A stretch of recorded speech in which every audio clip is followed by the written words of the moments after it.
Tim, we saw a lot of Buckeyes go into the transfer portal this year. Did any of that surprise you? Yeah, a couple of them did. I thought Aaron Scott should have stuck around. I mean, I thought his time was coming. Quincy Porter, he's been my favorite since I first saw him catch a ball in practice. Thought, a couple of those wide receivers could have taken a step back, but a couple of them had a chance to step forward and didn't do it this past season. So I can see them moving on where they think the grass is greener. But, past that, not really, because it's all about where do you fit from a revenue sharing space, which they've had those hard conversations with Mark Pantoni and Ryan Day, and then what are your chances to play and get off the bench other than for special teams play. So, Nicole, are the days of five-star athletes waiting their turn to play, are those days over?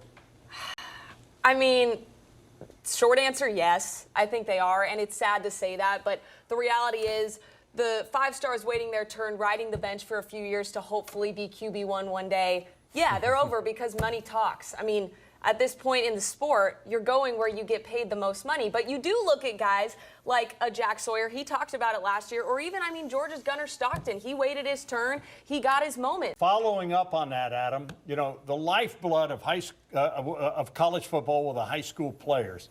Do you see that shifting and that the transfer portal becomes your main way to get players? I think that in two ways it's shifting. One, I think that recruiting high school players is going to be more important now than it has ever been in the history of the sport, because the sport itself is shifting to an NFL roster where you are not going to be able. The reason Aaron Scott isn't here, the reason Quincy Porter isn't here, is they're not going to sit a year on the bench to be wide receiver 4, and Ohio State is not going to pay them the money that they think they're owed to be wide receiver 4. So what does that mean? It means that guy out of high school is going to be wide receiver 4. And so you better hope that your evaluation is right on that guy out of high school. And you better hope that the development of these young guys really takes that next step. Because, yes, you can go in the transfer portal, but you can't go in the transfer portal in the middle of September. And if you lose out on your starting cornerback, the guy behind him is no longer going to be a five-star making $1.5 million. The guy behind him is going to have played just recently down the road at Dublin High School and have to step up in a major way.